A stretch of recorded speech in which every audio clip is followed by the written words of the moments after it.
All right, boys and girls, we're going to talk today about simplifying fractions. And we really have already talked about simplifying fractions.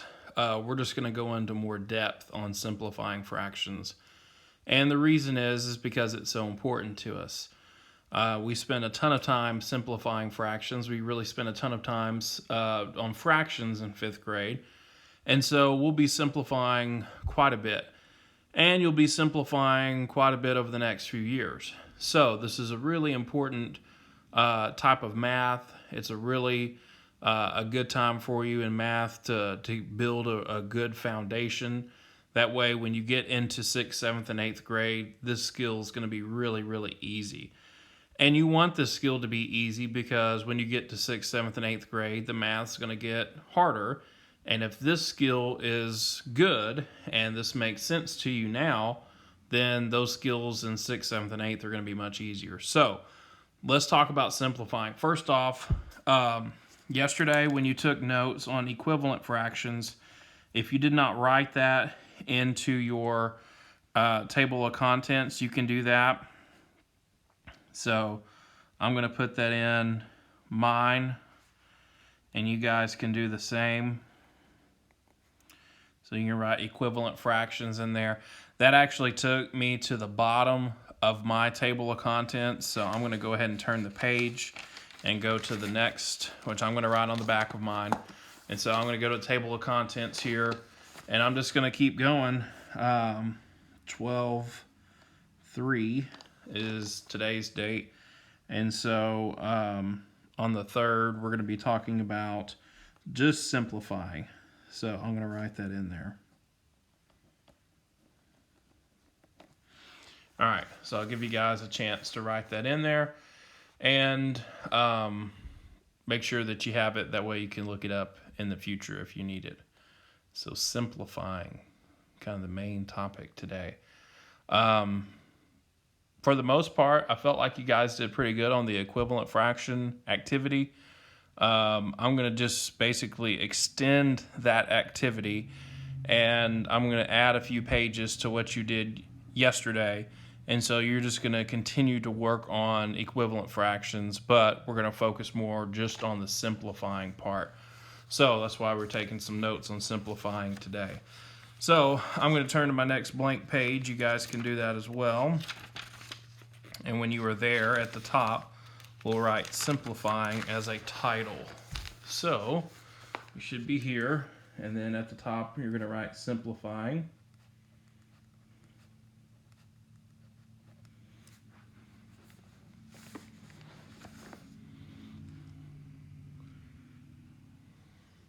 Okay.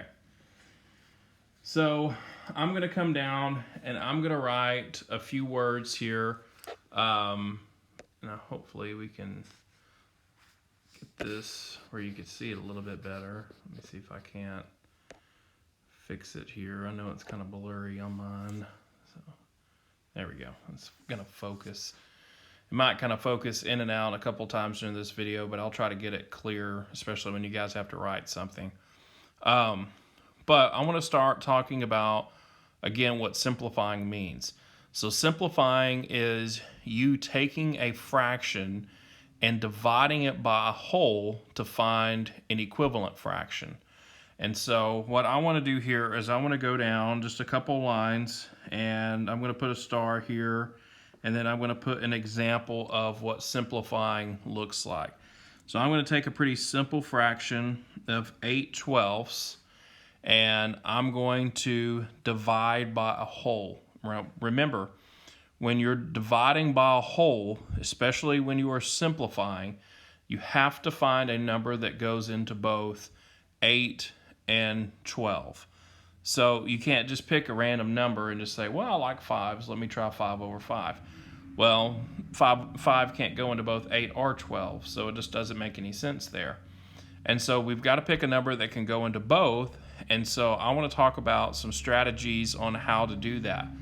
Normally, simplifying is a little bit harder for kids to do because when they simplify, it involves division, and division's a little bit harder, and it requires a little bit more thinking. So you have to come up with some strategies sometimes that can help you out. So I'm going to show this example, and I'm going to refer to it as the long way. Okay, the long way to do this is perfectly fine. So if you are a kid and you have to do this the rest of the year, what I'm about to show you, there's nothing wrong with this. So here's the long way to do it. What you can do is you can take your numerator and your denominator out to the side, and you can separate them and basically go factor. So if I factored 8, that would be really simple. That's going to be 1 times 8, and then that's going to be 2 times 4. And if I go to 12, that's 1 times 12. And then I've got 2 times 6, and then 3 times 4. So really easy to factor those two because they're so low. And you should be factoring that fast as well. You know, if you're sitting there and you're having to really think about what times what gives you 12, then that means you still need some work on your facts. So I've got all my factors listed. And so what I want to do from here is I want to find the GCF, the greatest common factor. Well, if I look at all my factors between 8 and 12, it looks like my GCF is going to be 4. So I'm going to circle 4. And I'm also going to write it down here just to show my work. And then now what I can do is I can go back to my problem, which is I'm trying to simplify 8/12. And I can pick it, or excuse me, I could write a division symbol next to it. I can write 4/4. And I can put that kind of box there, what kind of looks like a hole. And then I can simply just solve. Well, 8 divided by 4 is 2. 12 divided by 4 is 3. And so now I have a final answer of 2/3. 2/3 is my simplified fraction of 8/12. It's also an equivalent fraction to 8/12. And so when you're doing this, there's a few things that you really have to look for and watch out for. First off, there's some words that we need to be aware of. So come down a couple of lines after doing that example, put another star, and write some words here that are very important. Write the word simplified.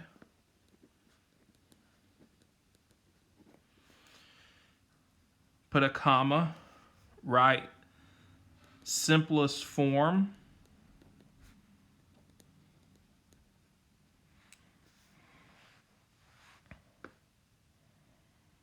I'll let you guys catch up a little bit. So write simplified and then write simplest form.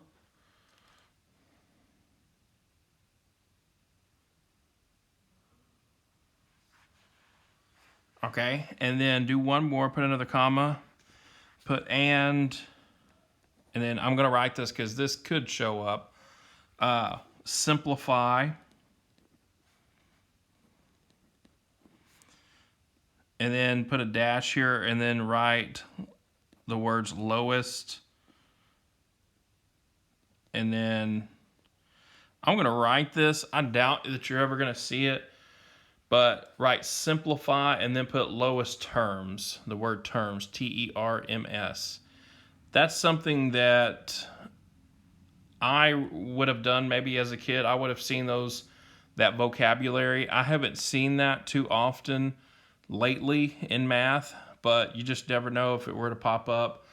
I don't want you to be stuck. You're mostly going to see the word simplified or simplest form when it comes to doing this, but you could see it saying simplified to the lowest terms. Okay, so what those words mean is when you are looking at a fraction and a fraction can be simplified, what you're trying to do is you're trying to get it as low as it can go in the numerator and denominator. And I'll use the top example. Basically, what you're trying to do is you're trying to take 8/12 and you're trying to basically shrink the numbers down until you get a lower numerator and denominator, but technically you still have the same fraction. So when you're dividing by a whole, your answers or your numbers from your original fraction are going to shrink. Technically, they're still the same fraction though, because again, that's what an equivalent fraction is. 8/12 is equal to 2/3. They're the same fraction. Well, a lot of kids want to know, well, why? Well, why are we doing this? What's the reason behind it? Well, probably the most important thing I can tell you is between now and honestly like college level math. So you're going from 5th grade all the way through high school, even into college math. You might have to do this skill where you're looking at a fraction and going, okay, well, my fraction's 8/12, but they might have 2/3 as an answer choice. Well, if they do, technically, that's still the right answer because 8/12 is equal to 2/3. And so you have to have the skills to go, okay, wait. If it's 8/12, it's also going to be 2/3 because they're equivalent. They're equal to each other. And so that's why it's so important to learn this skill. I mean, a lot of kids don't think it's important because it's like, well, why would we want to change it if it's just going to be the same thing? Well, if you're taking a test and you get an answer that's 8/12 and that's not an answer choice, then you're going to start second guessing yourself. But if you get an answer 8/12, what you have to do from now on, and this is going to be something I'm going to preach to you guys over the next few months, is you're going to have to ask yourself, can that fraction be simplified? And if it can, you got to. You got to. And so that's what we're going to work on between now and really throughout the rest of the time we do fractions. So pretty much from now to all the way through February. So it takes some practice.